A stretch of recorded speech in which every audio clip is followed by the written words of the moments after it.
talking about God, they know what page he's on. They're able to understand what he's going on about. And secondly, it has to be what you call a foundational substance, which means there has to be religious freedom. So even if they don't agree with what he says, still the law protects him so that he won't be put to death.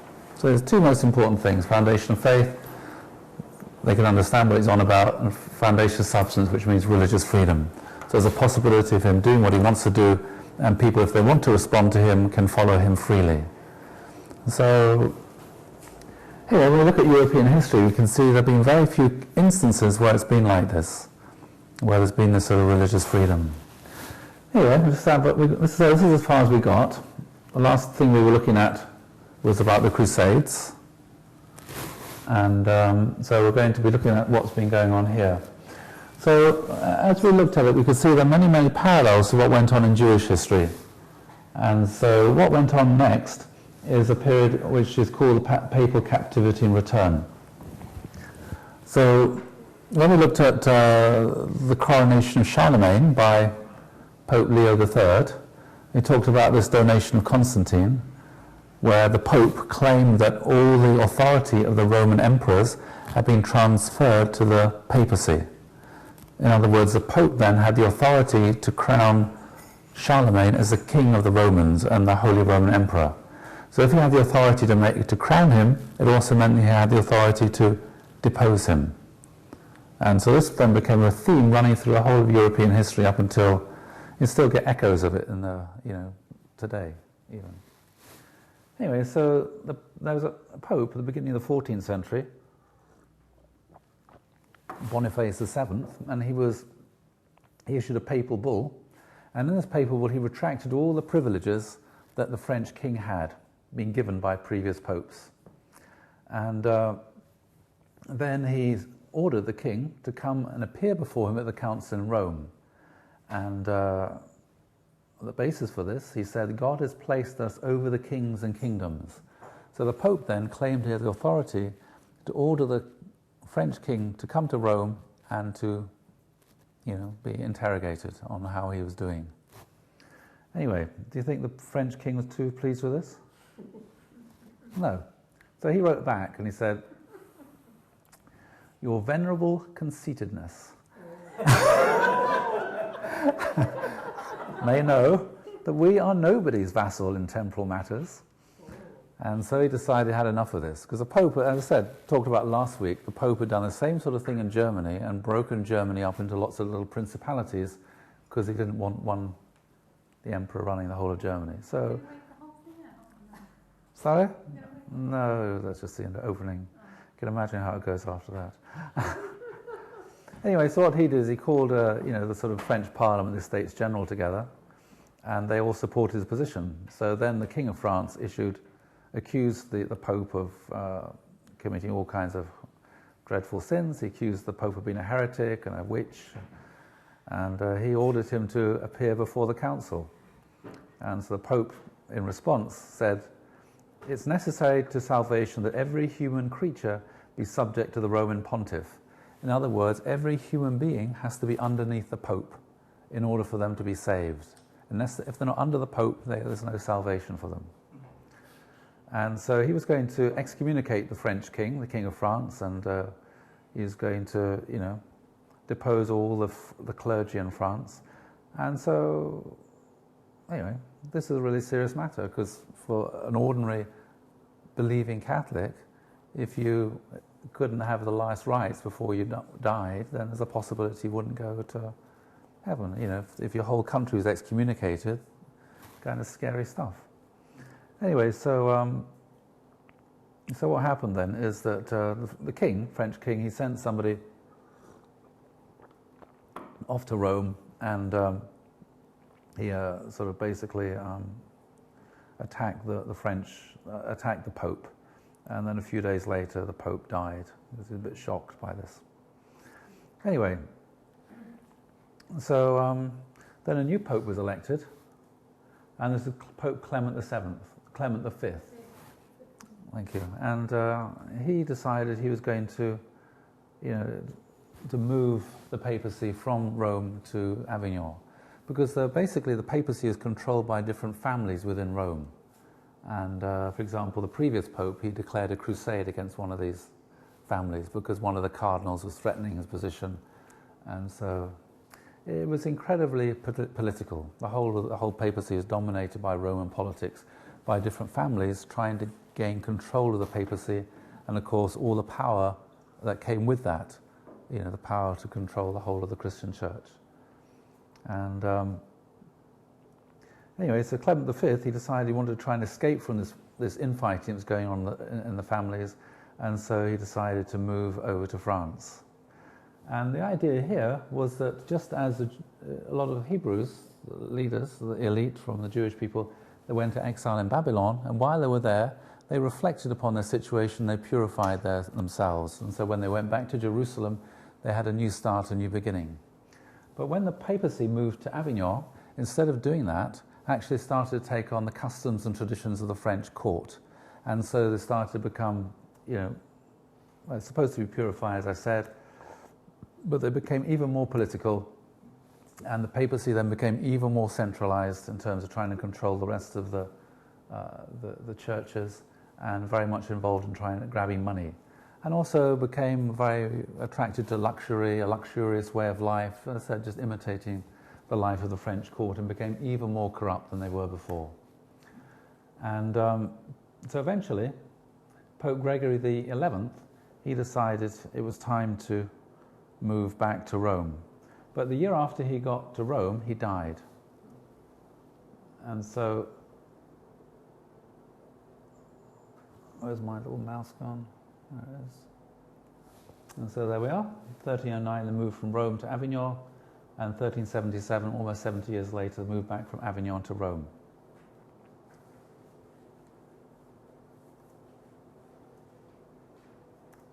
But anyway, as I said, Pope Gregory XI, he died a year later, and so the cardinals in Rome, they got together and they elected somebody called Urban VI.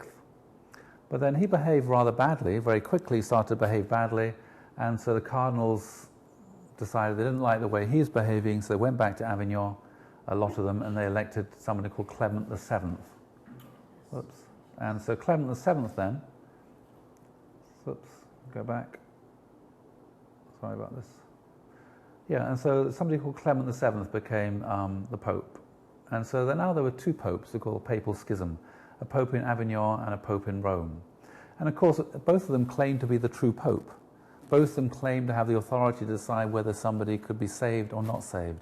Both of them claimed to have the authority to decide whether somebody could go to heaven or to go to hell. And so, of course, for ordinary believers, it was really confusing. Are we following the right pope or the wrong pope? It's anyway, so it was really confusing, and so they had a council of Pisa. At the Council of Pisa, they decided that they were going to depose those two popes and elect another one. I can't remember his name now. See if I've got it written here. And then he became a pope, but then the other two decided they didn't want to stand down, so he had three popes. And so then the cardinals got together, called another council, Council Constance, and it was arranged that one pope decided to retire, another pope was Martin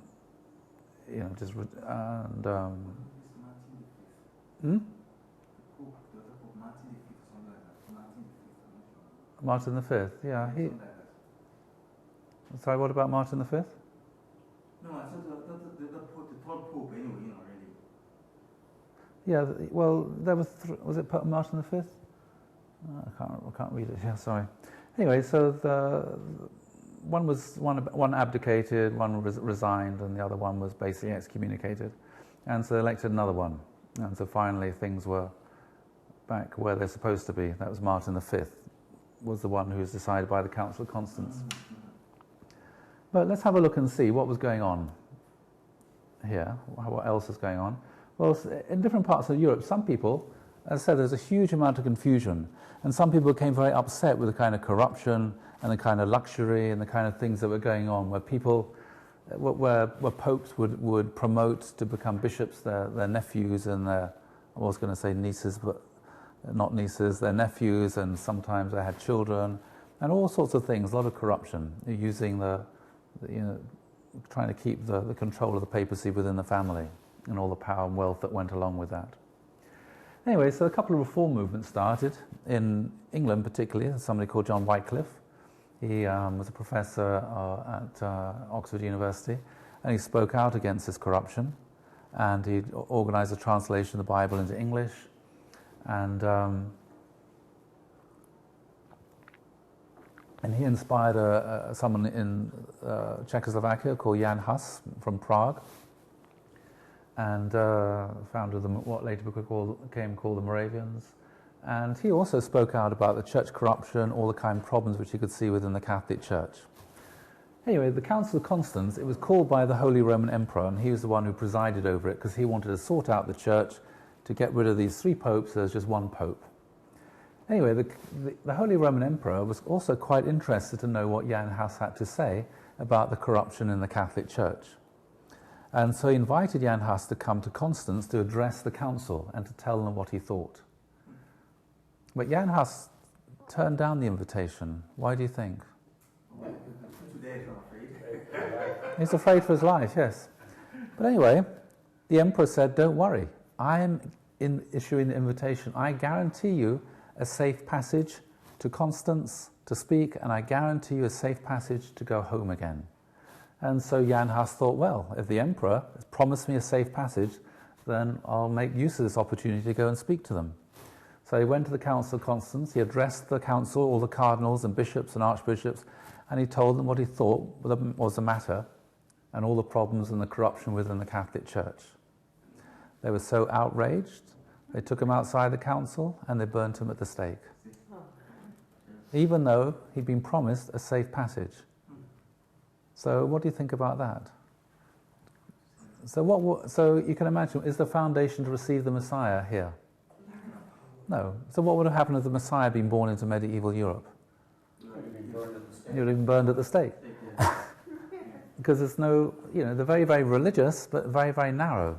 Yeah. So there isn't the religious freedom for the Messiah to come. So this is a real problem.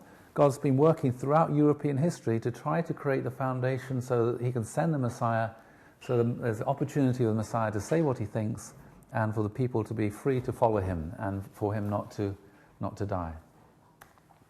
And so this goes on to this preparation for the Second Advent, and which we're going to look at in a lot of detail in a moment. So I'll just whiz through it. They came about the Renaissance, followed by Reformation and Enlightenment, a Great Awakening, and so the Second Reformation. Missionaries sent all over the world. The British Empire was created, a democracy and the free market, and science and technology. So the last 400 years, this foundation to receive the Messiah has been created. So what we're going to look at now, in a lot more detail, is this period of the last 400 years. If I can find it.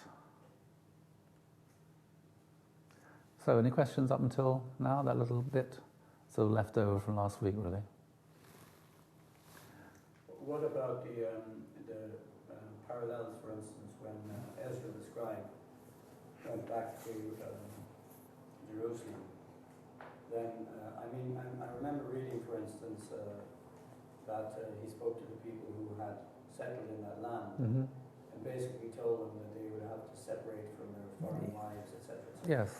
So he introduced also a very strong kind of elitist and orthodox mind. There was a huge reform, yes, very much concerned with the purification of the lineage, the bloodline, and making sure that there were no sort of foreign gods, and in that sense, the spiritual purification of faith, rebuilding the temple, yeah. So strongly religious, but no foundation of the Messiah there either. There was, later on, yes, in the time of Jesus, yes. We looked at that a few weeks ago. Okay. So I don't really want to go back to that, but there was, yeah. Okay, so we're going to look at the preparation for the Messiah, the last 400 years. But before we look at the last 400 years, we're just going to backtrack to Abraham's family, just to see what was going on there. So if you remember in Abraham's family, Abraham had 2 sons, one called Ishmael from his concubine, or not his concubine, his wife's maid, who was an Egyptian princess called Ishmael, and also a son from his wife Sarah called Isaac. and Ishmael and Hagar were cast out into the desert.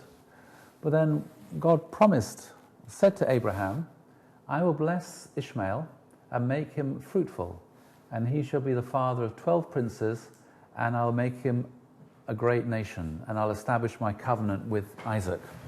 So, even though Ishmael and Hagar were cast out into the desert, yet they were still part of God's providence, and God said that, he would bless Ishmael as well. Anyway, so after Sarah died, some years later, Abraham wondered, I wonder what happened to Hagar and Ishmael. So Abraham set off into the desert, and he found Hagar and Ishmael, and together, Abraham and Ishmael, they built the Kaaba, and the first house for the worship of God. So where's the Kaaba? In Mecca. Yeah, it's that large, huge black cube building in the center of Mecca. So that was established and built by Abraham and Ishmael together, as it says here in the Quran. And then you can see here, these are Abraham's descendants. So descendants for Abraham. Through Ishmael came the Arab people. Muhammad was born, was an Arab, the last prophet, and from there came the religion of Islam. From Isaac came the Jewish people. Jesus was a Jew, and from him came Christianity. So from Abraham then comes these three main religions, Abrahamic religions of Judaism, Christianity, and Islam. And so let's have just whizzing through this very briefly. So where does Jesus fit into this? Well, Jesus was crucified. We know he should have been accepted, and he should have become the King of Kings and the Prince of Peace. But tragically, through all kinds of circumstances, lots of mistakes were made, and so he was killed. And so if he had been accepted, then he first would have moved east and united together with all the descendants of Ishmael, the other Semitic tribes who were worshipping at the Kaaba. But Christianity did go east as well, but mostly it went west. And so the Arab descendants of Ishmael then, they missed out on this blessing they should have received had Jesus been accepted. And also Christianity deviated from Judaism. So for example, you've got all kinds of funny doctrines appear because it became very Hellenized and very influenced by Gnosticism and Roman culture. And so just as throughout Jewish history, God sent prophets to reform Judaism, also God raised up prophets and people to reform Christianity. And so from one perspective, Islam can be seen, Muhammad can be seen as a prophet who was sent to reform the Christian faith, to reform Christianity.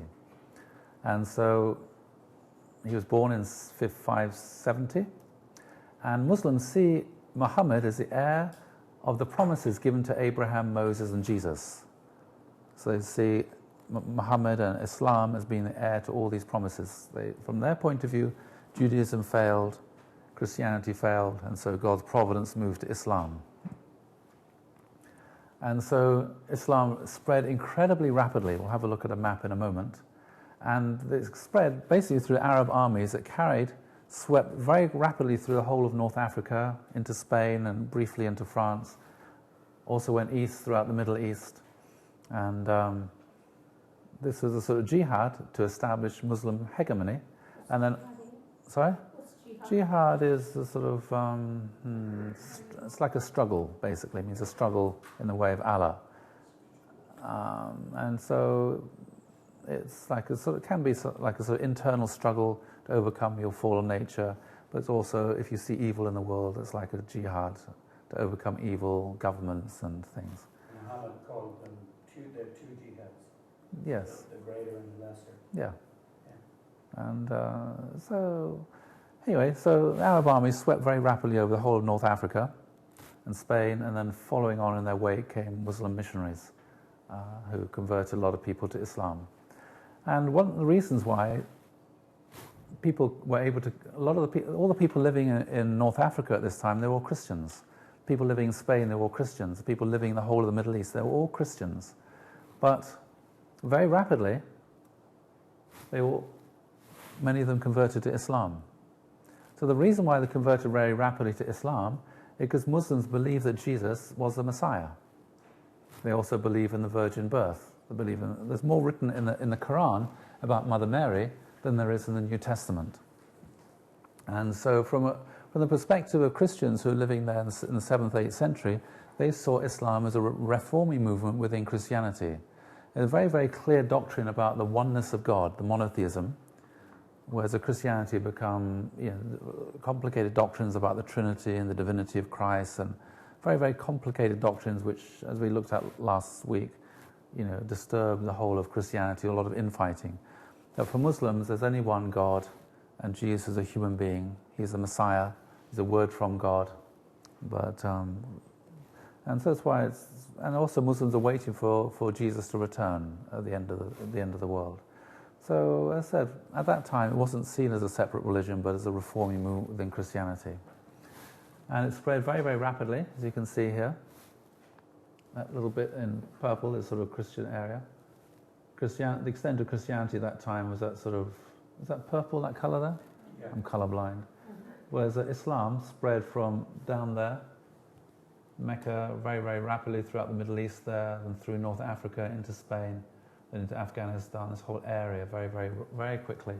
Within by 70 AD, 750, so it's about 120 years, it spread that much. So the question is then, Muslims expect the Messiah to come. So why wasn't the Messiah, the Lord of Second Advent, born in a Muslim country then? Is it inevitable the Messiah should be born in a Christian country? No, freedom of religion. Yes, so we have to look at then, why wasn't the Messiah born in a Muslim country? So as I said, to receive the Messiah, you need a foundation for the Messiah, the foundation of faith. And so for Muslims then, a very, very strong foundation of faith, live a very, very religious life, following the 5 pillars of Islam, fasting 1 month a year, praying 5 times a day, a very strong foundation of faith, living a very strong religious and spiritual life. So that's well established, separating from Satan. The foundation of substance is about ultimately creating a space of freedom of religion. So it's about the unity of Cain and Abel, which we looked at in Adam's family. But also, now we're looking at a bigger level. So it's the world today, it's looking more in terms of the unity of different cultural streams.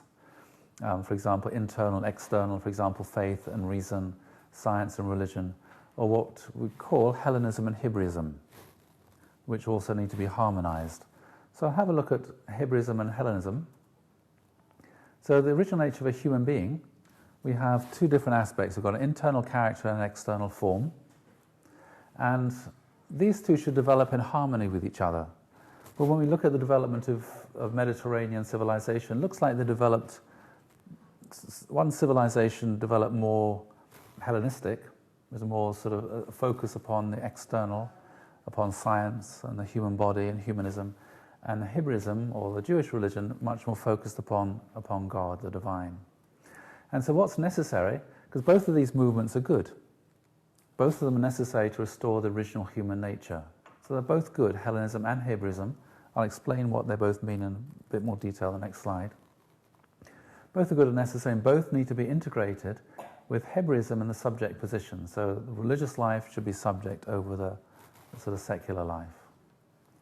And so only by Cain-type Hellenism, submitting to Abel-type Hebraism, could Satan be separated from the prevailing spirit of the age, and then the foundation of substance necessary for receiving Christ at the second advent could be established worldwide. So in order for Christ to be born, there has to be a unity of Hebraism and Hellenism, with Hellenism submitting to Hebraism. I'll explain all this. It's really abstract at the moment, isn't it? Okay, so that's what it is. It's not just 2 individuals who have to make a Cain-Abel relationship for the foundation to receive the Messiah. It's 2 whole cultural streams, nations, almost like 2 civilizations need to be harmonized. Okay, because both of them have good qualities, and these 2 good qualities need to be brought together. So I'll have a look at what these are then. So Hebraism basically comes from the word Hebrew, obviously, and it developed in Israel. And so it's very much a spiritual culture. And in that sense, it's it's closer to God. And it's theist, and so it's focused upon worship of one God. And so, again, if you look at the Old Testament, you see there's lots and lots of laws. So who gave the laws? God. God revealed the laws to Moses, and Moses wrote them down. And so the source of authority for what is for law then is divine. It's not that, oh, let's have a vote and change the law. God makes the law. The law is revealed. You can't change it. It's there, all revealed there in Exodus and Leviticus. All that the rabbis would do is they would talk about it. How can we apply this law to our current situation? How can we interpret this law and apply it? And so they have lots of discussions and arguments about how to apply a particular law. So that was, but they wouldn't say, oh, well, we think this law is stupid, or we think this law is wrong. They would think, how can we apply it? Of course, there were some laws they thought, well, we can't apply it. So then they would say, well, obviously this law is not relevant for today. So, well, this was the kind of discussion they would have. Laws were made by God. And so they were something that was revealed. And so faith then is a very important virtue if you're living a spiritual life. And the Jewish people then, they conceptualized themselves as a worshipping community. They saw themselves as a people of God, a kingdom of priests. So that was their source of identity, was we are the people of God. Yeah? That was how they conceptualized themselves as a spiritual worshipping community. And they dressed very, very modestly. So even today, people from the Middle East, particularly Muslims, they dress very modestly. Just all you can see usually is the face and their hands. And that's just the way that was the way people dressed then. And also sexually very conservative. So again, if you look at the Hebrew Bible, you can see there's loads of rules about who you're allowed to have sexual relationship with, who you're allowed to marry, and who you're not allowed to marry, and who you're not allowed to have sexual relationship with. Very, very moral. I mean, no other religion has so many rules about sexuality. Just loads of rules about this issue, regulating it. So if we look at Greece in comparison, it was more of a material culture. So if you go to the British Museum, what are one of the things that you go and look when you're there? The Elgin marbles. Yeah. That's what I mean. It's a material culture. Their culture was expressed through beautiful things, through pottery, through vases, through beautiful sculpture, through beautiful buildings. Very much a material kind of culture. Whereas the Jewish culture was expressed through the written word and through the worshipping. Not so much interest in sculpture at all. And it's also very humanist. So Jewish culture is very theistic, God-orientated, God-centered, whereas the Greek culture was very humanist. That's where sort of humanism comes from, and very man-centered. The idea of man is the measure of all things. And so laws would be made by people. So people would get together in the Senate or in the Assembly, and they would talk, and they would talk, and they would vote, and they would make a law. They didn't have the idea that the laws come from God, but their understanding was that we're a self-governing community. As a self-governing people, we make our own laws. Yeah, it's a very different conception. And so a lot of democracy comes from Greece because they voted on their laws. They created their own laws, their own way of life. They had this idea. And so in terms of Greece, you had the huge, tremendous development of reason and philosophy. They didn't have a priesthood in Greece. Greek religion is very, very underdeveloped. Philosophy is very highly developed. They didn't have priests telling you we're not allowed to think or say that. And so there's a huge amount of freedom of speech and freedom of discussion and freedom of argument. They'd always be arguing about ideas. Jewish people would always be arguing about the law, how to apply the law, whereas the Greeks will always be arguing about ideas, intellectual things. And so it's in Greece that's where science developed. The pre-Socratics are basically scientists. And so the Greeks, they saw themselves as a political community. So for a Jewish person, they saw, I'm a son or a daughter of God. It's from my relationship with God that my identity comes. Whereas in Greece, they saw themselves, I am a citizen of the state. It's from my relationship with the state that my identity comes. So I belong to this particular city-state. So they would think in terms of their identity of the particular city-state or the particular state they came from. In modern language, people think of themselves in terms of nationality as being the primary source of many people's identities today. I'm French, or I'm German, or I'm English, or I'm Irish, or whatever. Yes? Whereas the Jewish people, it is the primary source of identity for the relationship with God. So they saw themselves as a political community. So the whole ideology and doctrine of citizenship, where your loyalty is to the state, first of all, comes from this tradition. Whereas the idea your loyalty is to God, your conscience, even if it means going against the state, that is the sort of spiritual Hebraic tradition. So you get these two different traditions intermingled throughout European culture and history. And then the Greeks, they would exercise in the nude, so when they had Olympic Games, then that's how they'd exercise. And also sexually very liberal. So, paedophilia was not an issue. Homosexuality, that's fine. Basically, any two consenting adults or even adults and children, there's no moral restrictions at all about, sexuality. And so again, you can see, within modern culture, you can see these two different streams as well. You can see the sort of, in the last few decades, the sort of Hellenistic stream become very powerful in British society, in Western society today. Gone along with the decline in Christianity has come the revival of this kind of tradition. Any questions? Because they are so extreme, Uh-huh. I understand what you're saying about trying to harmonise the two. But I should imagine that on every single issue, it would be very hard to Yes, it was. come to some agreement. It was. Yes, it was. Yes, and so you had, for example, this is the time, and this is, anyway, Alexander the Great, he spread Hellenistic cultures throughout the Middle East. Everywhere it was accepted quite easily amongst the people of the Middle East because it's a much higher culture than what existed in the Middle East at that time. The only people who didn't accept it were the Jews because they had a longer culture. The Greeks had all their literature, but the Jews said, actually, our literature is much older. The Greeks had their poetry. Our poetry is much older and much better. Semitic Hebrew language is much older. Yeah. So there was this clash, and the only people that wouldn't submit to Hellenization were the Jews, because along with this came a very universalist approach that everybody should adopt Hellenistic culture and everyone should live the same sort of way of life. Whereas the Jews said, no, we're different. Anyway, so Israel became occupied by the Greeks, and under somebody called Antiochus Epiphanes, I think we talked about him some weeks ago. Then he tried to enforce the Hellenization of the Jews. And so, you see, when you force, it's not... Well, that's right, but I'm just saying, the Jews refused to go along with this. And so, for example, when they built a gymnasium outside Jerusalem where they're all exercising in the nude, of course, it's like building... imagine doing the same outside Mecca. I mean, people would go bananas, wouldn't they?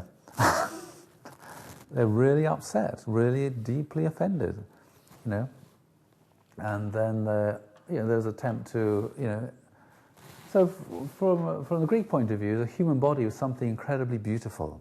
That's why I have all beautiful statues. So was the Jews, they circumcised their boys 8 days old. And so from a Greek point of view, this was defacing the human body. It was what would be called nowadays a violation of a child's rights. You're defacing it, you're abusing. So they tried to ban circumcision. They tried to ban Jews from celebrating the Sabbath. A huge conflict there. And so eventually the Jews, they rebelled against this. And this is the Wars of the Maccabees, and they were able to overthrow the Greeks and to establish some independence. So yeah, but you can see there's good things in both of these. It's not that one is good and one is bad. They're very good qualities, both, and actually they need each other. If you just have Hebraism by itself, you end up with religious fundamentalism and fanaticism and incredible narrowness. If you just have this by itself, you end up with a lot of spiritual emptiness and all kinds of other dreadful stuff. So they need each other. And so the thing is how to synthesize these two. Well, actually, before the birth of Christ, then there was quite a synthesis. For example, in Alexandria, there's a large Jewish community living there. It was established by Alexander the Great. And Philo, for example, of Alexandria, he read all the Greek philosophers, and he sought to synthesize these.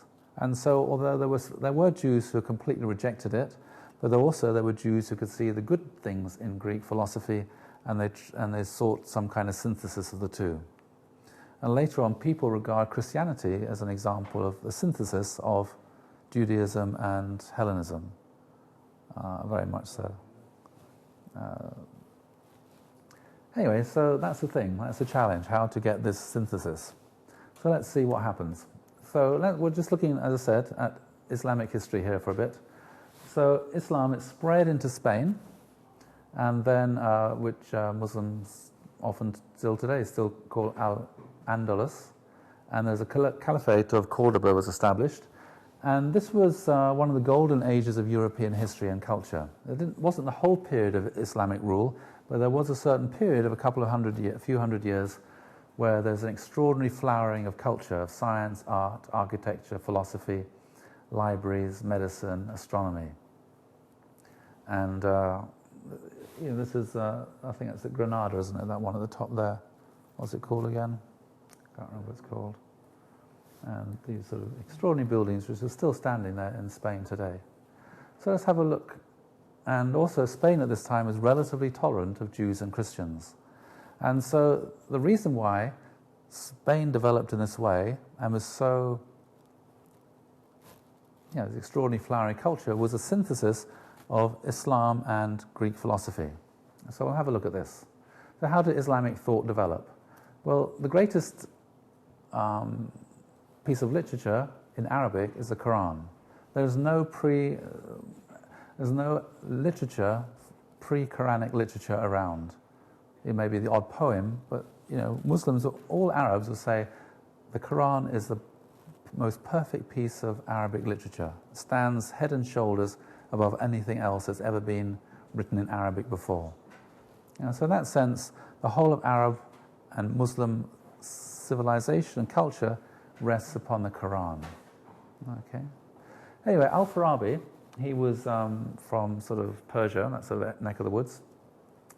Oh yes, one of the things that, so when the Islamic armies, when they spread throughout the Middle East and through North Africa, one of the things they did is they came across all this philosophy. And so what they did is they translated all the Greek philosophers, well, most of the Greek philosophers, into Arabic. And so they had a huge translation center in Baghdad, and it's one of the first universities established there, where they translated the Greek philosophy into Arabic, and then they would study it.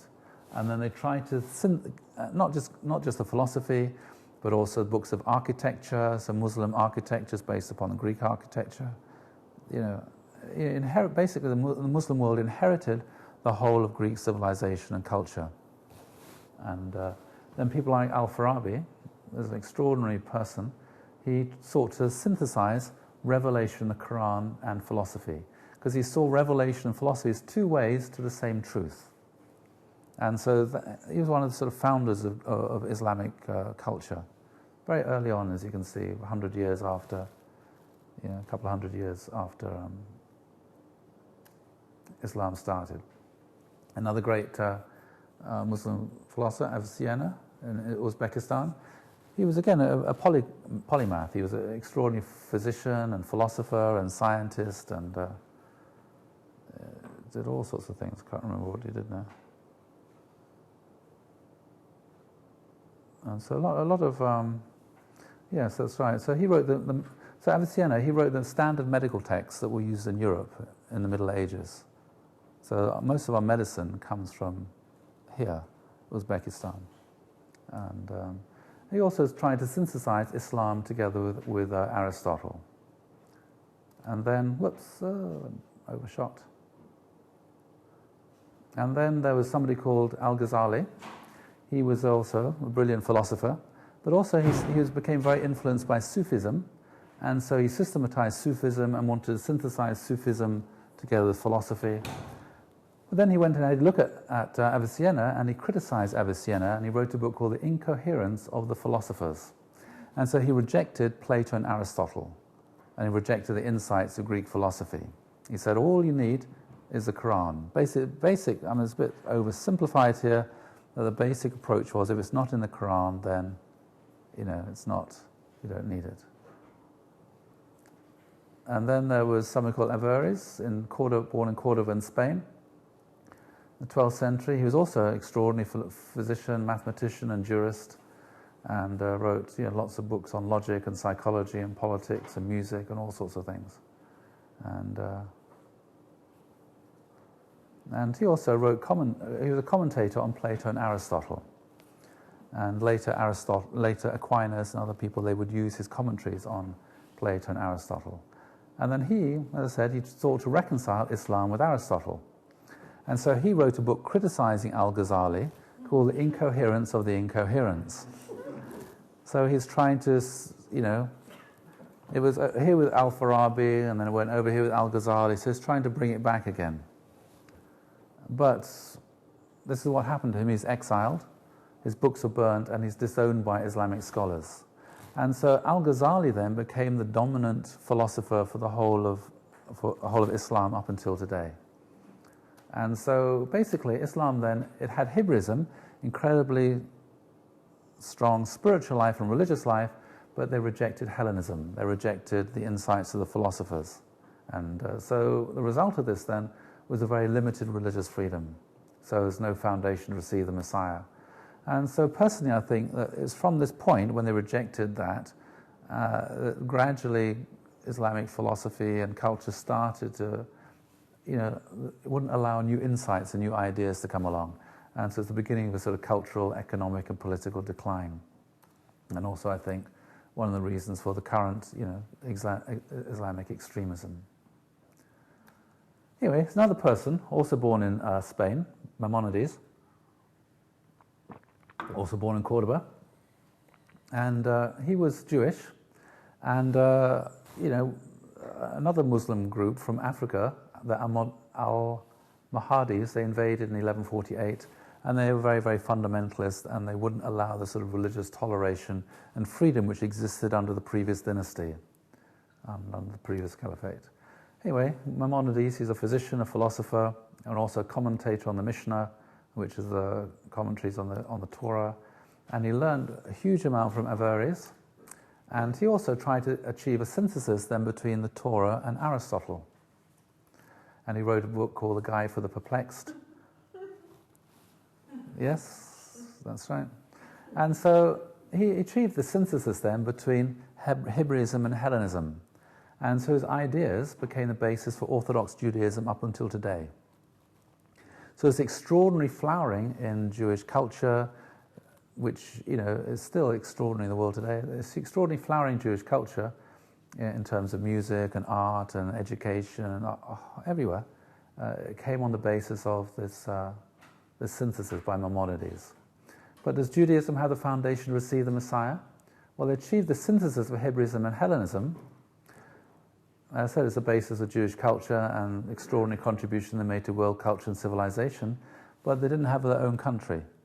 So because they had no country, then there's no possibility there of being able to receive the Messiah because they weren't in a position where they'd be able to protect the Messiah. So there's no foundation to receive the Messiah. So let's have a look and see what went on within Christianity at this time.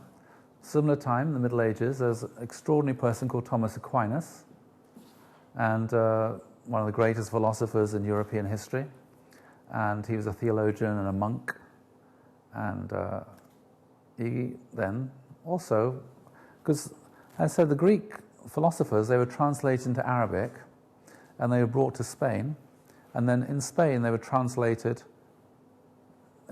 from Spain, Arabic Spain, they were translated back into Latin, and that it's possible for Western Europe came to re-encounter the Greek philosophers through the Arab side. And so he read, for example, Averroes and all these people, and achieved what's often called the medieval synthesis. And so this then became the basis of Western Christianity. This huge flowering of medieval culture in Europe came on the basis of this synthesis of Thomas Aquinas. So a synthesis of faith and reason, of religion and science. Yeah, not all faith, not all reason, but synthesized faith and reason, rationality and empiricism. And so European Christianity then had this synthesis and established the foundation to receive the Messiah. And so that's what we're going to be looking at then from now. Right, so should we have a short break? Tea break, coffee break, and lavatory break, those that need to. I haven't asked many questions. Is there no questions? Is this interesting? Yeah. Are you recording those things? Yes, that's what Raymond's doing, yes. There's not always there. The last few weeks. I heard for somebody last week lecture was very good, very interesting. Yes. There was nobody to record. No, it wasn't recorded last week. I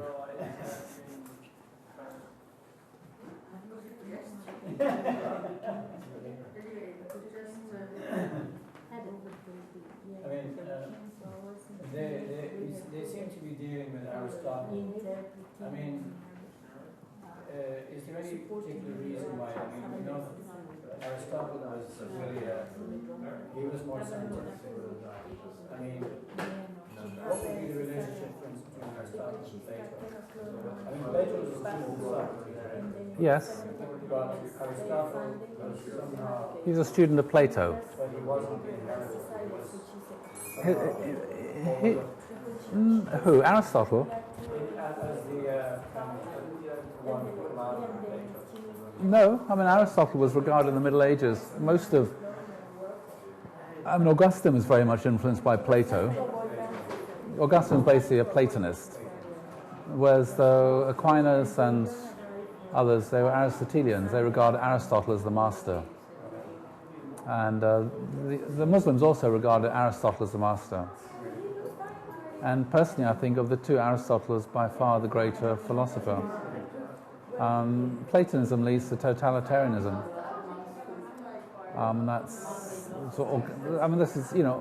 Augustine was a sort of theologian of totalitarian Catholicism. This sort of demand that the heretics, everybody has to believe the same thing, and this demand for uniformity and this sort of idealism. The idealism comes from Plato. Whereas Aristotle, as a scientist, he traveled around, he realized actually people live in different ways. There is no ideal way of life. Whereas Plato thought there was an ideal way of life to which everybody should conform. Whereas Aristotle realized actually, he said, well, there's monarchy and there's democracy and there's no perfect system. There are different systems and they can work well or they can become corrupted. But there's no system which is the ideal or perfect system. And so more recently in Europe, Plato has become the dominant philosopher the last few hundred years. So people don't study Aristotle very much at university now, it's much more Plato. Because it appeals to people's sense of idealism. Most people are socialists. Plato was like planned society. The intellectuals, they can plan, organize everything. So it appeals to that. Plato appeals to those kind of people, the people who want to change society and make it an ideal. Whereas Aristotle said, fire burns the same in Rome and Persia. Science, the same. But the way in which they live their life is completely different. Morals are very different here than here. So, in that sense, he was a realist. And so, I'm much more attracted to Aristotle than I am towards Plato. So, Maimonides and Guided Perplexed, you say, was that in the Maimonides and used Aristotelian? Yes. And Aquinas then would have probably been familiar with his. I don't know if he was familiar with Maimonides, but he certainly was with Averroes, yes. Very much influenced by Averroes. And so Aquinas' synthesis is very much similar to, he accepted a lot of the conclusions that Averroes came to.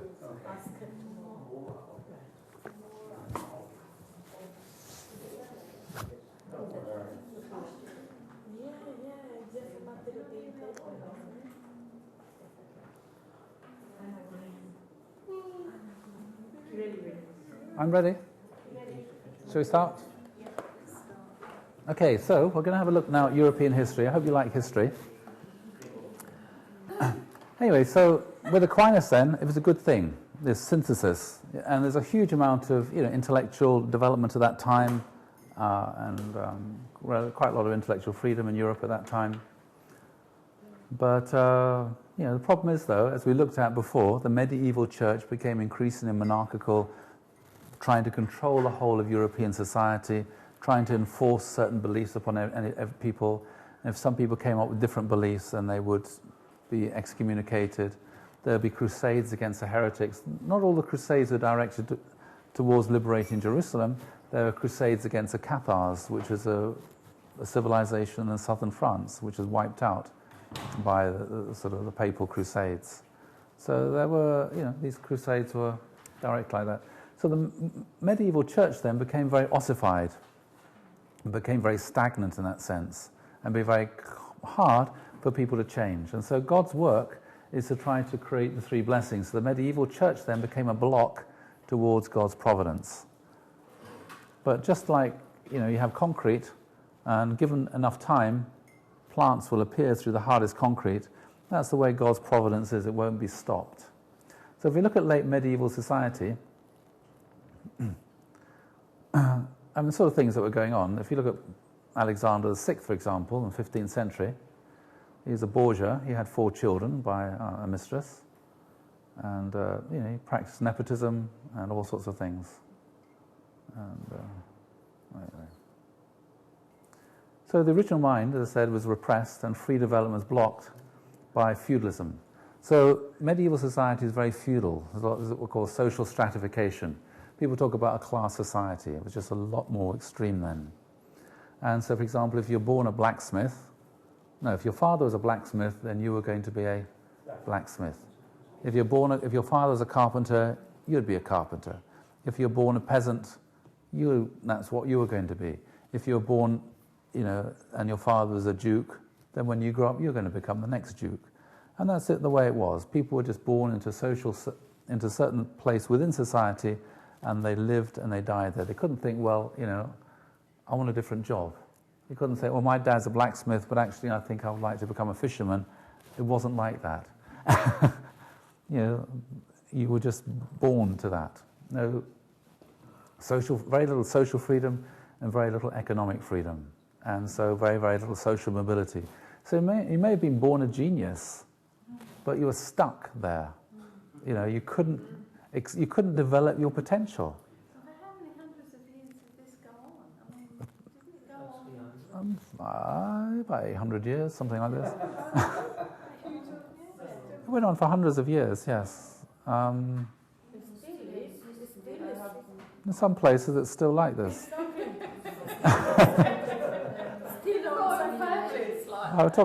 It varies a lot from country to country. But it was just the way things were. It wasn't as if there was a law that said a blacksmith son had to become a blacksmith.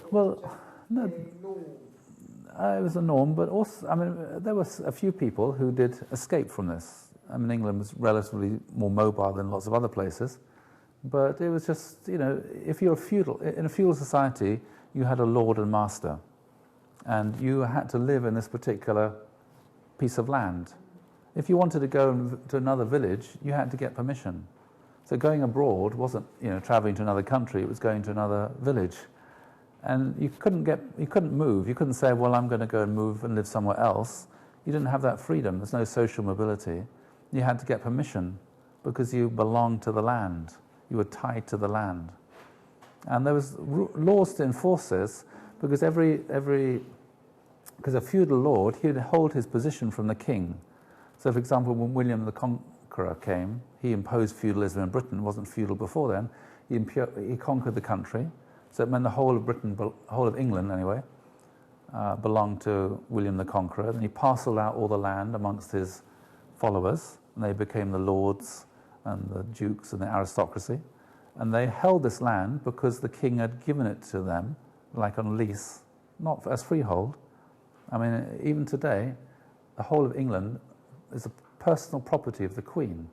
You might think you have freehold rights, but behind that, it all belongs to the monarch. It all belongs to the crown because of William the Conqueror. If you die, it belongs to her if you're not taking care. So, If you die as well and you're not taking care, everything goes to her as well, isn't it? it goes to the treasury, not directly, not to her personally anymore.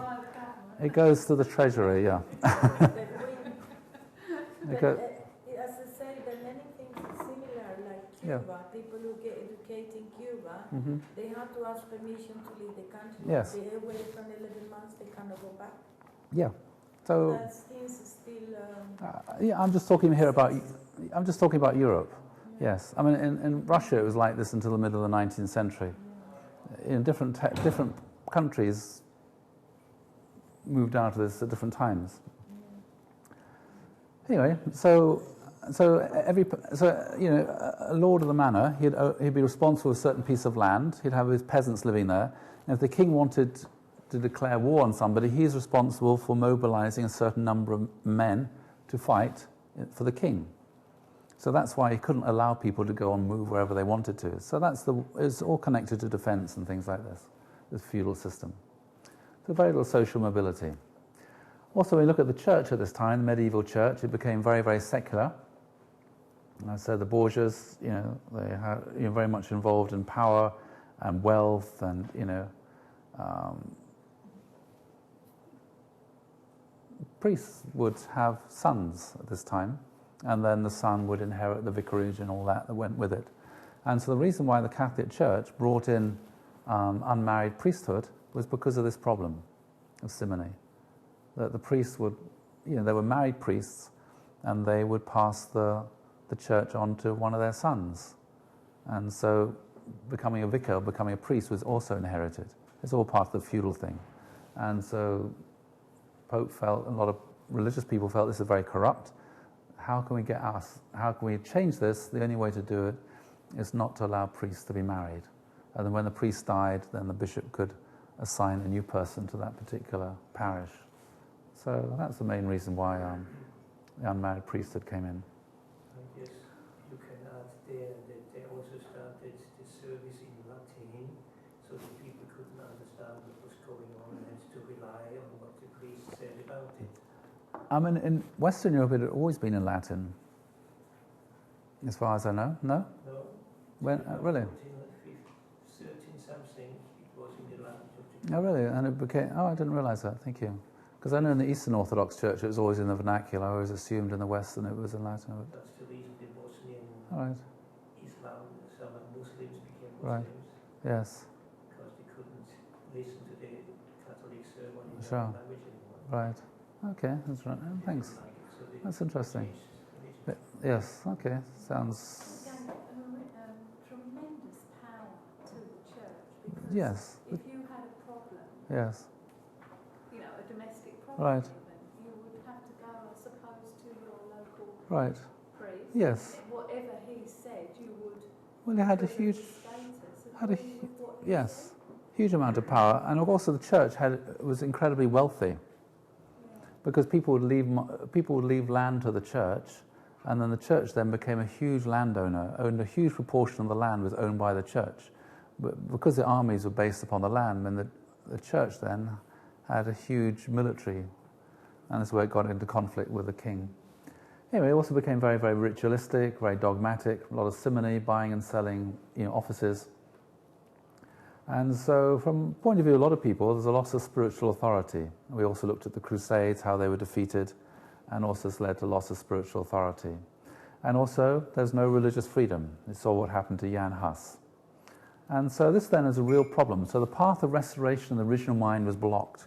People couldn't pursue and fulfill their potential because they were stuck into the social status that they were born into. They couldn't develop the potential. They couldn't develop their spiritual life because if they didn't believe what the church told them to believe, they could be accused of heresy. Plus, if Jesus had been born a carpenter's son, he would have had to have been a carpenter. No, it's different then. Jewish society is always different, yeah. No, It wasn't... Oh, I see. Well, that's right. Yeah, exactly. So he would have been stuck. Couldn't be able to make any progress. And so, but basically, at the end of the day, it's in our heart. We want to realize the 3 blessings. We want to grow up and have religious freedom. We want to be able to worship God in the way we want to worship God. We want to be able to develop our creativity, develop our potential. We want to, own things and develop all sorts of things. So this is irrepressible. So this irrepressible desire for the freedom to realize the 3 blessings led to the breakdown of these barriers. And so continually throughout history, you have these sort of rebels, wanting to change things, wanting to improve things, wanting to break down these barriers that are preventing them from realizing their potential. And so God's work then worked through the Renaissance and the Reformation to break down the sort of medieval church in order to make it possible for people to realize these 3 blessings.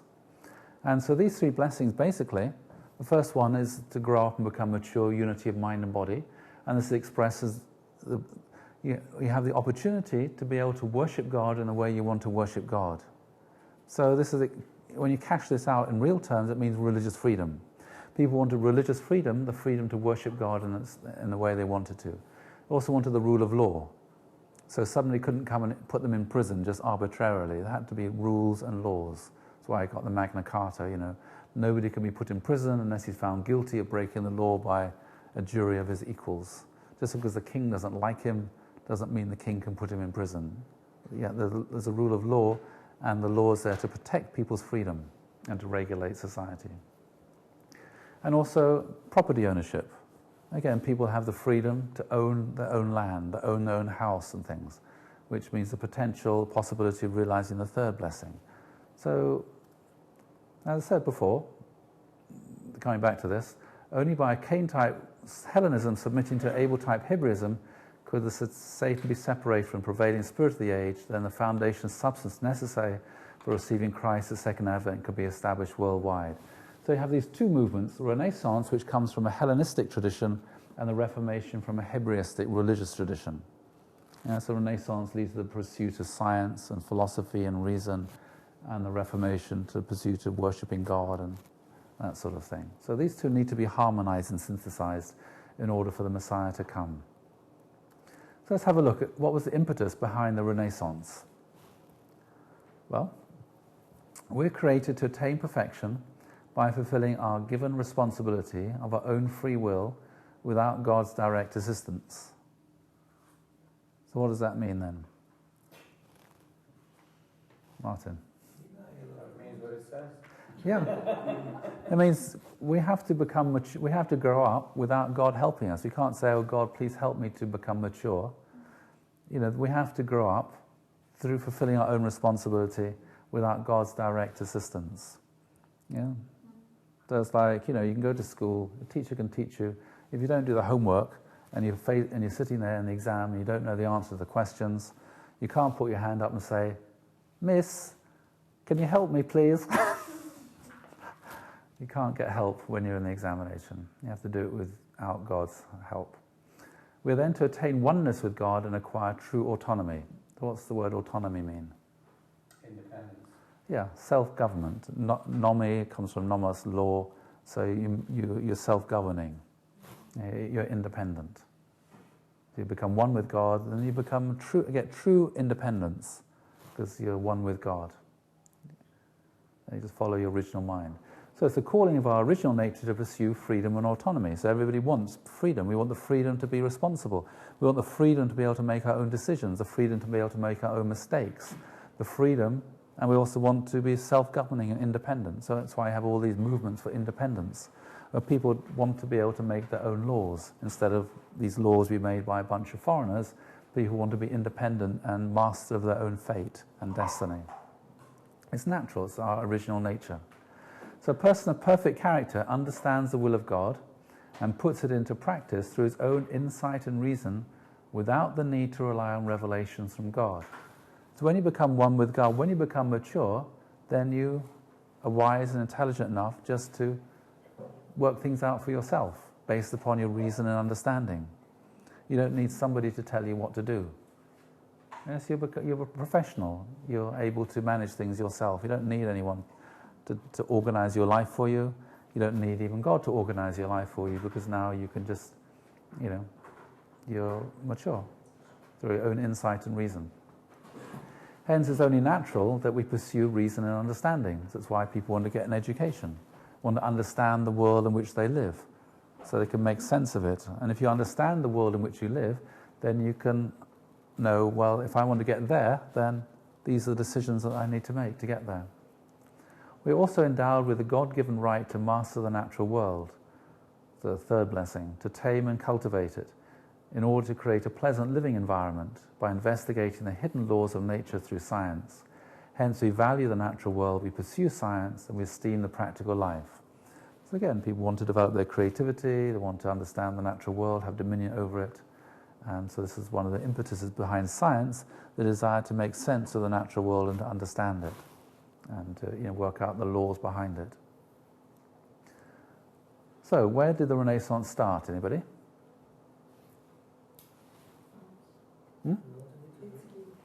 Italy, any closer? Florence, that's right, yeah, started in Florence.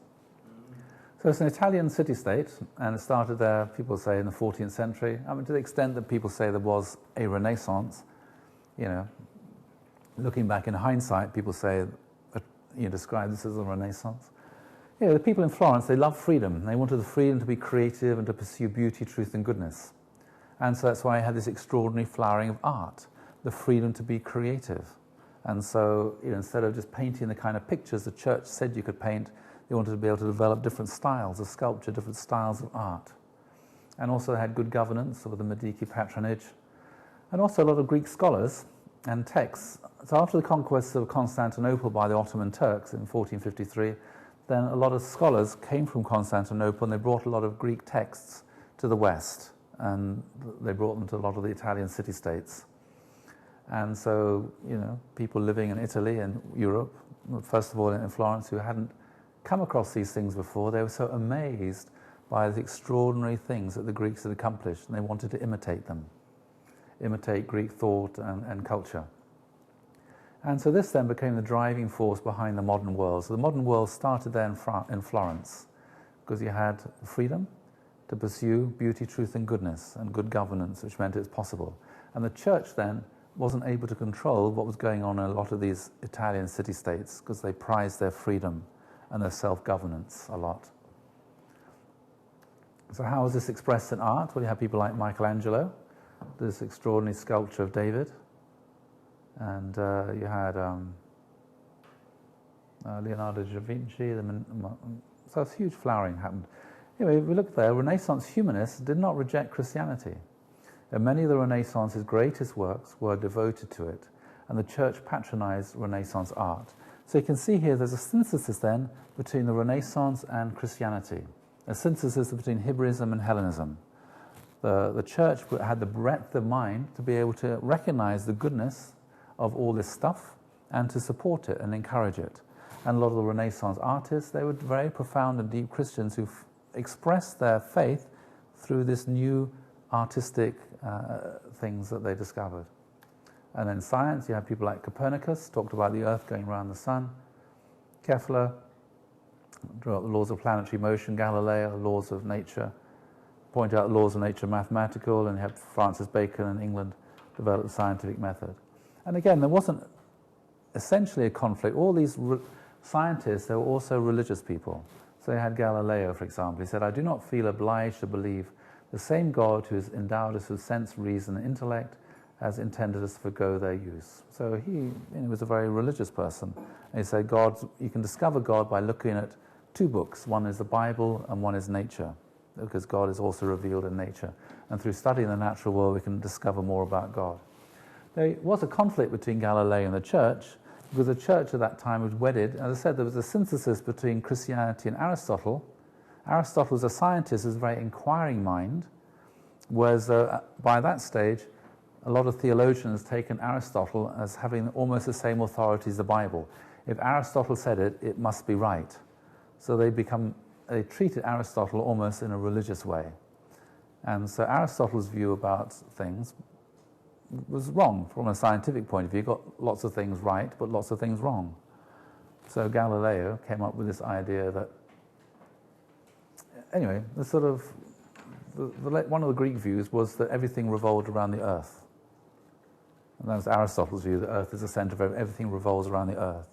And so Copernicus suggests that the Earth goes around the Sun, because numbers work out better like that.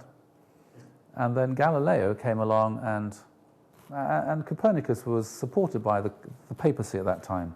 Kepler was also supported by the papacy. But then a new pope came along, and there's sort of conflict for various political reasons. Galileo got involved in this. He said, various things upset the pope, who was his friend. And then a cardinal was invited to go around and look at Galileo, see what he was saying, and ask him not to go around saying that, the sun was at the center. Everything went around the sun. And so Galileo said, well, look through my telescope. You can look at that planet up there, Venus. Look, there's a moon. There's a moon going around it. If that moon is going around Venus, that means not everything goes around the Earth, because that particular little body there is going around that planet. And so he looked through, and he said, no, it isn't.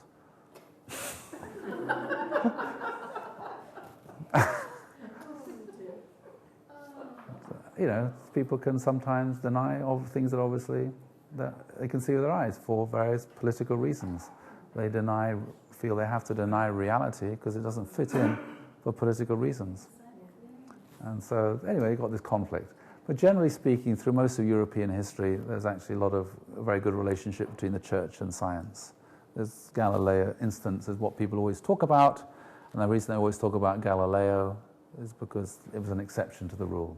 It wasn't normally like that. As expressed in literature and politics, where you had Machiavelli, came up with this new understanding of politics, very humanistic, and Thomas More as well. And then you had in literature, you had Boccaccio, Shakespeare, Milton. Again, this huge flowering of Renaissance literature and politics. And again, humanists asserted the genius of man, the unique and extraordinary ability of the human mind. So they were very humanistic, trying to recover the glory of the human mind, the glory of the human body, the glory of the human being. But said they were all religious people. Very odd looking. He's almost alien. Who's that? Machiavelli. Oh, well, just a painting. Oh. Looks like it belongs in Star Trek, does it? It's like Mr. Spock, that's right. Is it Dr. Spock or Mr. Spock? No, Dr. I can't remember now. Sorry. Anyway, so you had this huge, and I said, you want to learn about Christianity, Shakespeare expressed profoundly, a lot of the virtues and values of Christianity. Anyway, the Renaissance then was a reform movement then of the whole of European culture, of science, of art, of literature, and of course it moved into the reform of religion. And so, as I said, with the fall of Constantinople, they had all these Byzantine scholars coming to the West, and they brought lots of new Greek texts of the New Testament with them. And so people started to compare the Latin Vulgate with the new Greek texts, and they found there were differences. And they looked at different versions of the New Testament, and they found all these differences. And so they thought, well, we have to go back and create a new authoritative version of the New Testament by going back to the Greek instead of the Latin. And so Erasmus is one of the greatest scholars who published, doing that, going back to Greek texts. And also this sense of trying to revive the spirit of early Christianity. And so Renaissance, it began in a time of religious turmoil, and it produced an effect on contemporary theology, particularly in the way that people perceive the relationship between man and God. And so you had, as I said, Erasmus, who was a humanist, Christian humanist, who wanted to reform the church. And then you had in Switzerland, Zwingli and Calvin in France, and then Martin Luther. So let's have a look at the impetus behind the Reformation. What was behind it? Any questions? So please ask questions if any time. Stop me. I don't want to just keep talking. You all right there, Veronica? It's not quite as interesting as Cain and Abel, story of Cain and Abel. Okay, so as the people advocated humanism, yeah. So a sort of reaction to the extreme religiousness, which degraded the value of the human being. As the people advocated humanism, they also rebelled against the ritualism and rules of the church, which were constraining their free devotions. They wanted to be able to worship God in the way they wanted to worship God, instead of the way that they church said they had to worship God. I was going to say, I mean, you know, the people, we're always talking about this one, that one, the other. But I always think about the people. They must have been awfully confused with all these different, not only rules and regulations, but, you know, this is right. Oh no, but that's not right anymore because this is Well, bad. it didn't change so much. They generally speaking, they weren't confused. They were? They But- didn't have the television, see all the... Because they, No, I know that. But you get confused when you come across alternatives, but there was no alternative. no alternative. No, there were no alternatives. Even though the rules were changing. The rules weren't changing. The rules basically were the same. They were canon law. It didn't change. Right, okay. All right, that's where I'm... Because I'm thinking, you know, if I'm being told one thing and then 5 years later or whatever... No, it didn't change very much then. Oh, okay. Hmm. Yes? You have to consider one thing. The Roman Catholic Church works with the confession, which is supposed to go to at least once a week, which means the priest knows exactly what you have been up to Yeah, and therefore can tell you what else to do. yeah. And he knows what you've been thinking and he can straighten out your thoughts. Means that this is a tool they used for a very, very long time to keep the people quiet. Yeah. No? Because if you say this is bad, then people following the belief of the priest or the word of the priest think that is not something you should deal with and therefore train into. Therefore they don't, especially if they can't read and write. No? Hmm. Yeah, it's almost no literacy at this time. Yeah. Did it ever occur to them to just not tell the priest? I'm sure some of them did, but also there was this sort of sense of authority, quite intimidating. And if you didn't tell the priest, then you would feel guilty for not telling the priest. And so you'd have all these other hang-ups. So you either feel guilty for doing it, and then you confess, and then you don't feel guilt anymore because you've unburdened yourself. But if you feel, I don't want to tell him, then it just compounds it. So it was really not easy. I said, you know, there was just one religion, basically, except for a few outbursts of, you know, which were suppressed very bloodily, like the Moravians and Hussites in Prague. Terrible, the way they were suppressed.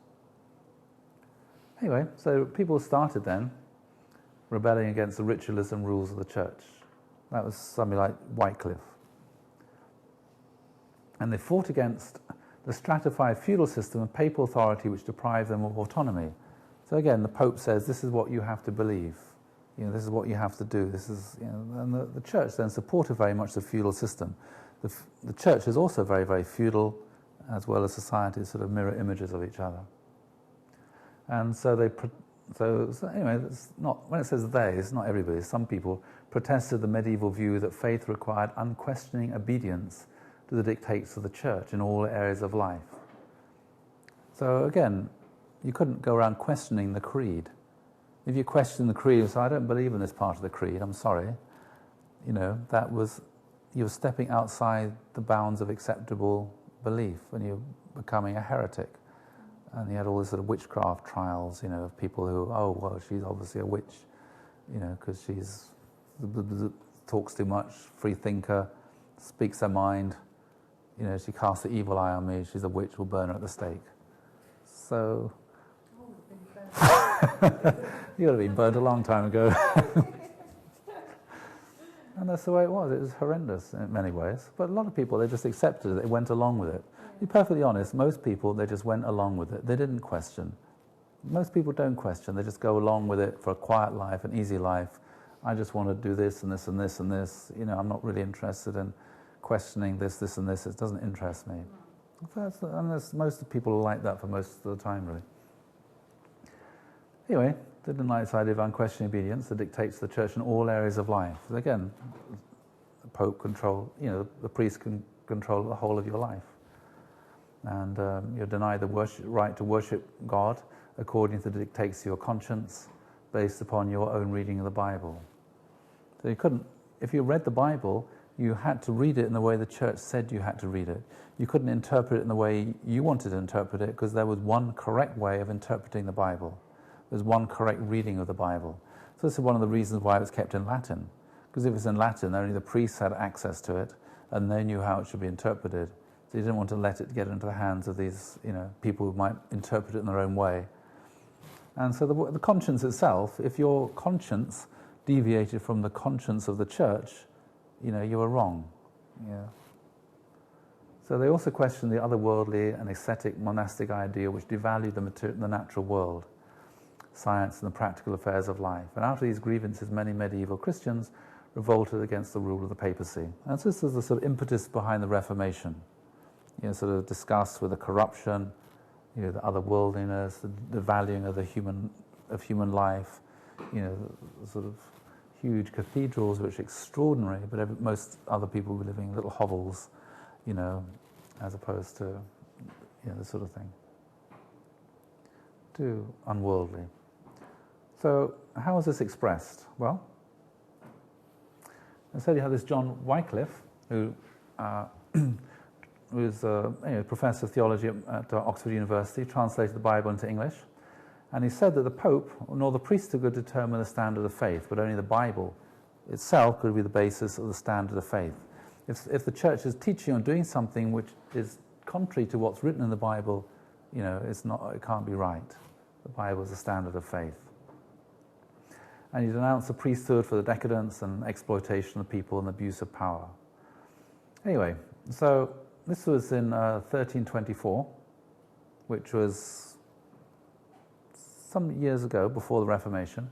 Anyway, the Council of Constance, which was the one that had Jan Hus burnt at the stake, which is in 1415. So that's how many years? About 40 years after Wycliffe died. They decreed that his books were to be burned, his remains were to be dug up and burned, and his ashes to cast into the river. So 40 years after he died, the Council of Constance ordered that his bones should be dug up, burnt, and thrown on the river. So kind of vindictive, isn't it?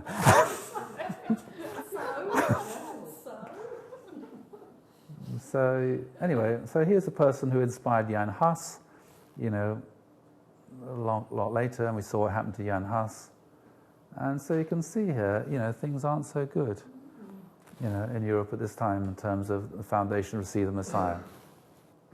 Anyway, 100 years later, 1483, you got the next sort of major movement. So it's a huge period. One person tried and he's burnt at the stake. Then basically people kept their heads below the parapet. People kept quiet. They thought, well, I don't want to get myself burnt at the stake. Why should I, speak out? There's this incredible fear and intimidation and control. Hey, Martin Luther came along, and he was, got rather outraged by some of the things that were taking place in the church, and particularly at this idea that of the misuse of what's called the indulgences. So the Pope at that time, he wanted to raise a bit of cash to build St. Peter's Basilica. He was a bit short on the money, so he issued a special indulgence. If people contributed a certain amount of money towards building the St. Peter's Basilica, then their sins could be forgiven. And Martin Luther said, salvation comes through faith in Jesus, not through being able to pay for your sins. And of course, it's all right for the rich people, you can afford to sin, because you can afford to pay off your sins. But what happens if you're a poor little person, It's kind of really outright. That's what they class as a sin anyway. What was the sin? Well, all sorts of things, from sexual sins to bad thoughts to not doing this and not doing that. Well, the way it worked was that you actually, for every sin, there was a particular period of time allotted to you in purgatory or whatever. And so by certain indulgences, you could get maybe 300 days off. By paying a certain amount.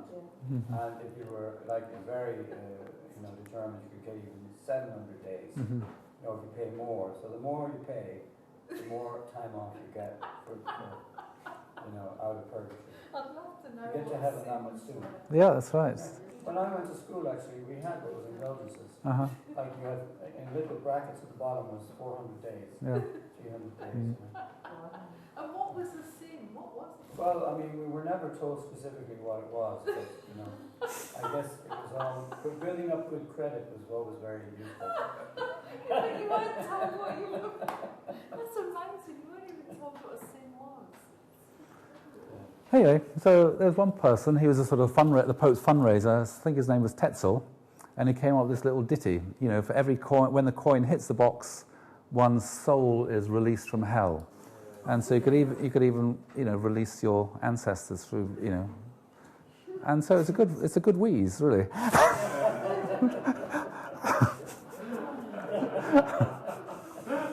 Anyway, Martin Luther doesn't say anything about this in the Bible. It says here salvation through Christ, repentance, forgiveness, you need to be born again. And so Martin Luther came up with 95 points where he thought the church was wrong, and he nailed them on the door of Wittenberg Cathedral, and he criticized the indulgences, and then of course it was a shock, what he'd written. Everybody came to look and read about what he'd put on the door. He's a monk. Anyway, the news travelled all around about this shocking statement because he said the truth. Anyway, the news filtered and finally arrived in Rome, and the Pope heard about this, and so the Pope sent Martin Luther an invitation for tea. Would you like to come and have tea with me and we can discuss this? And Martin Luther very politely declined because he thought, I don't want to go the way of Jan Hus. It's on the menu. So he turned down the invitation. And, then of course the cardinal was sent along to dispute with him and to, argue with him and persuade him. And, at the end of the day, the Pope, Martin Luther said, here I stand, it's not written in the Bible. And so then, the local people were instructed by the Pope, you have to, arrest this person, it has to be tried for heresy. But as I said before, in Germany had been basically dismantled by the Pope, the papacy, into lots of little, little kingdoms. And so the German princes, they were, not happy with this situation. And so they talked to Luther, the princes of the north where he came from, and they said to him, what's your view of church-state relations? Do you think the church has the authority to make and unmake kings and to reorganize government and everything? And Luther said, no. The Pope, the church should be under the state. And the German princes thought, yep, that's what we like to hear. And so they supported him. And so the German princes of the north, they protected Luther. Otherwise, he would have gone the way of Jan Hus. So he talked about justification by faith. The Bible is the sole source of authority. He translated the Bible from Latin into German. And he abolished the monasteries. He married the priests and the nuns off. Was he born in England? No, he's German. In Germany, yeah. He's a German monk and church reformer, yeah. Okay. Okay, so what happened next then? Well, you can imagine. Ah, come on. Where's my... Oh, yeah. What happened next was the wars of religion. And so the Reformation then, unfortunately, the great tragedy of the Reformation is it didn't happen. The church wasn't reformed. The earlier reform movements within the Catholic Church of Aquinas and all these different orders, which we looked at last week in the Middle Ages, there's so many reform movements within the Catholic Church, starting from Cluny and spreading again and again and again, the Carthusians and the Cistercian. But the great tragedy here was the church wasn't reformed, but the church was split into two. Yeah, that was a great tragedy, and it's affected the whole of Europe up until today. The Christianity is split. And so you had Germany itself was split between the north became Protestant, the south remained Catholic, and there were these terrible wars. I have to add here. Yep.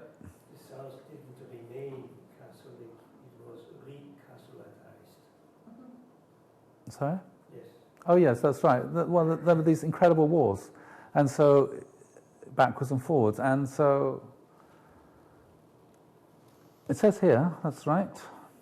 And these wars were incredibly destructive. The male population of the German states was reduced by almost a half.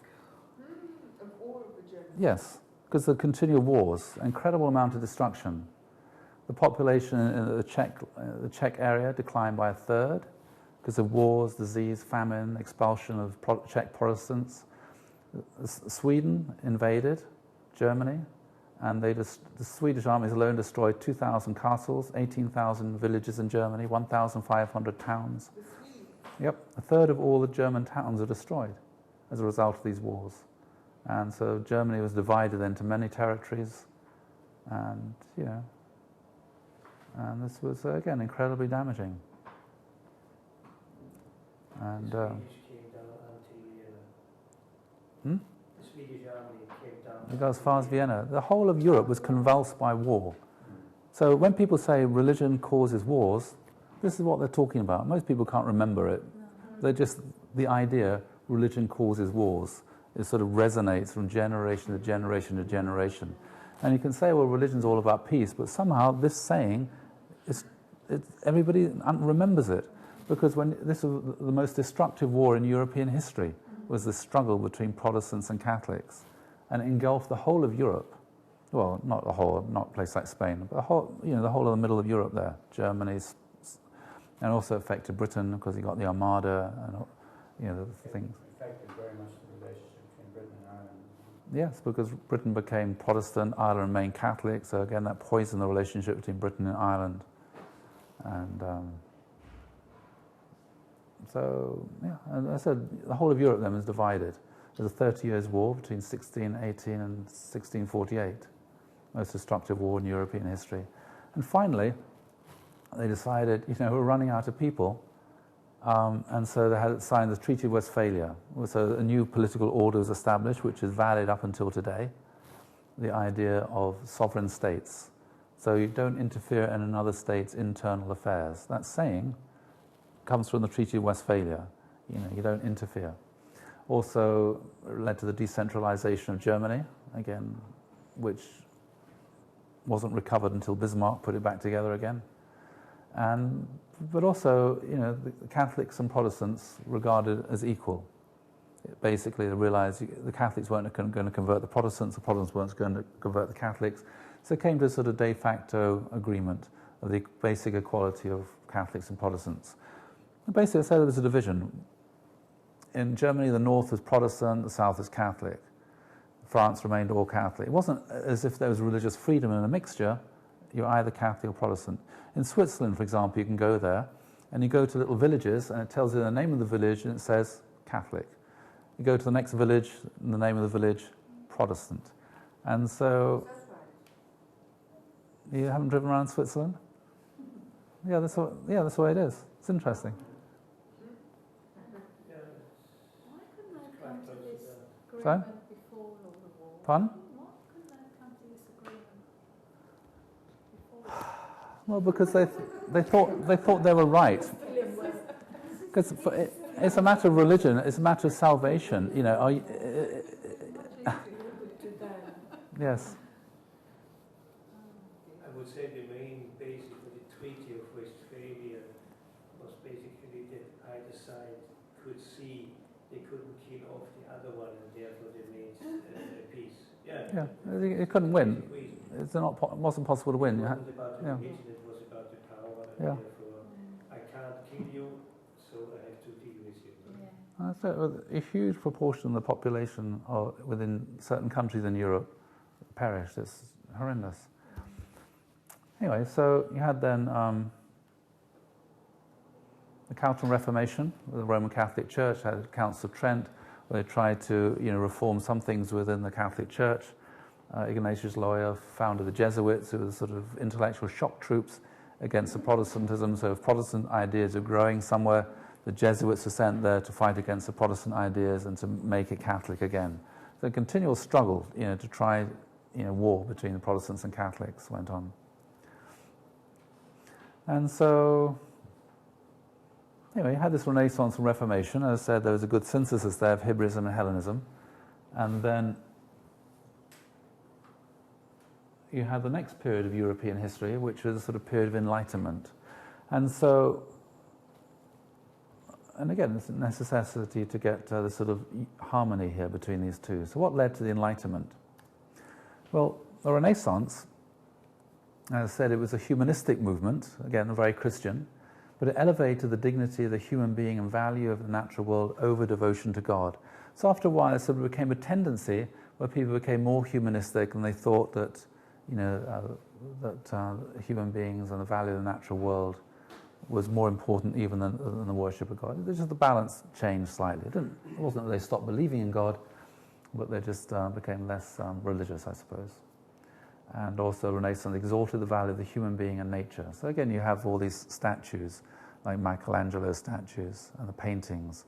You look at the quality of the paintings. Well, the Renaissance changed. Before the Renaissance, all the paintings were all very religious themes, sort of icons and paintings of saints and all these sorts of things. With the Renaissance, there became a lot of paintings of Greek themes from the Greek myths, the beauty of the human body and all sorts of other things. Anyway, so the Renaissance, the Enlightenment then, Renaissance tried to understand things by reasoning and experience, by logic and experiment. And so, so led to the devaluation, that sense of revelation as a source of authority for science. And so this led to the development of two movements, rationalism and empiricism, which is a breakdown of this medieval synthesis that Aquinas had established of faith and reason, of rationalism and empiricism. Aquinas had it all sort of worked out in a sort of very harmonious synthesis.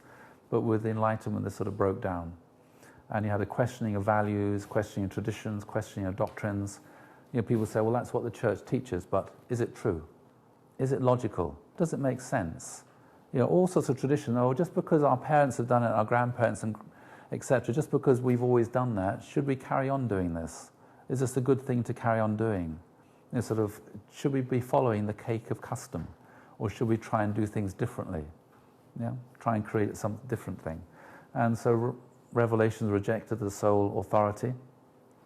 And some streams of the Enlightenment, they were invaded by Satan, by becoming very materialistic and atheistic. So, I'm wondering whether to carry on or to stop here. Because the next part goes on to look at how the Enlightenment developed in England, how the Enlightenment developed in France, and how the Enlightenment developed in Germany. Sounds like an interesting story. Yes, but I don't think I can do it between now and 9 o'clock. So, anyway, so when you look at this, it's always interesting to think, well, how different the modern world is, but also how similar in some ways. I didn't know about all the wars, I must admit. I honestly didn't. And how long did that war go on for? 40 years? 30 years war. 30 years war? And it was the most bloody war in Europe. Well, yeah, half the adult population in Germany, male population, died fighting or through famine or disease. The incredible wars, and of course along with this comes the destruction of the economy and farming. And of course then there's lack of food. It's not like it is here, you just fly in food from somewhere else, people will be... Yeah, why is the First World War known as the Great War? Well, there were more people were killed then because the population in Europe was obviously a lot higher. But in terms of proportion, a larger proportion of people died. Half the adult German population didn't die in the First World War. Millions of people did, but proportionally it wasn't as high. And you have to add that close to the Treaty of Westphalia, the Black Death also went through the area, which nearly emptied Poland, which then enabled the Protestant knights to go over there into Russia. The next 150 years. Yes, set up the Baltic states, yeah. And so, because that's cleared quite a bit of Poland, really emptied the villages, everybody died due to the plague. Mm. When was this? 1630, 1650, something like that. About the Black Death. Black Death plague. In Poland. They came from the east, went through it, and then I think was it 1618 was here. No? 17th century, yeah, because it was stopped by the Fire of London.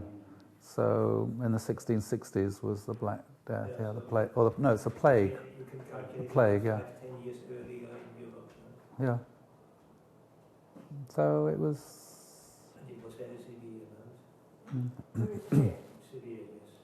As I said, Poland, nearly of today's Poland area, was nearly reduced by 60%. What, the area, People. the people were About 60%, the population reduced by about 60%. By 60%. because of the Black Plague. Black Death. Black Without Plague, war. yeah. And there's the bubonic plague, yeah. I think they're the same, the bubonic plague. Uh, Yeah, it's the bubonic. they're the same? Black Death. I think they're different. It's the same, isn't it? Are they the same, yeah? Okay. Plague, yeah. Oil pest. Carry the fleas. Yeah, fleas on rats. Mm. That's right. So that added to it as well. No? And I could imagine it was also a reason for finishing the fighting. No? We're just running out of people. The last man standing. Wins. So if you want to get a feeling of the time, then you have to go to Bert Brecht, Mother Courage. Was that from that period? That is covering that area. Okay, yeah. That's about the time of the Landsknecht and the fighting. Because in It doesn't Germany, specify the religion, but it's about the same situation. so that